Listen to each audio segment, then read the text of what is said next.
আসসালামু আলাইকুম। আমি একটা ভিডিও বানাতেছি। এটা আমি একটা আলরাজি কোম্পানির মধ্যে ঢুকছি।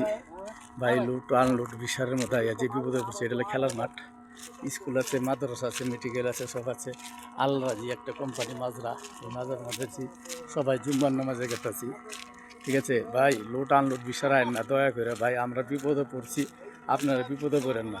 বাংলাদেশে আপনারা ইচ্ছা করলে যে কোনো একটা ব্যবসা বাণিজ্য করা পারেন, বেশি টাকা লাগে না। ছোটোখাটো ব্যবসা হইলে 1-2 লাখ টাকা হইলে 1-2 লাখ টাকা হইলে করণ যায়। ঠিক আছে, তারপরে মনে করেন যে একটু বড় ধরনের একটু হইলে 5-6 লাখ হইলে করণ যায়। আবার 1-1.5 লাখ টাকার মধ্যে ব্যবসা, একটা অটো কিনা লইলে ভাড়া দিলে ডেলি 400 টাকা পাওয়া যায়। ঠিক আছে, আর আপনার এই 5 লাখ 6 লাখ টাকা দাইবেন, 4 মাস 5 মাস হয়েছে 1 টাকা কেউ পাঠায় পারে নাই। লোট আনলোড বিষয় হলো মাদার চোর বিষয়, এটা হলো বাটপারি বিষয়। দালালরা বাটপারি করে লোকের আইনে অরণ্য করে ফালাইতে হয়। আর রুমের মধ্যে 1 মাস খাওয়াই দিলে পরে কয় দেশের টেকান অরণ্য করে, নাহলে রুমের তো বাইর করে দেয়, কোনো চাকরি দিয়ে পারে না। ভিডিওটা বেশি বেশি লাইক করেন, শেয়ার করেন। ওকে, আসসালামু আলাইকুম।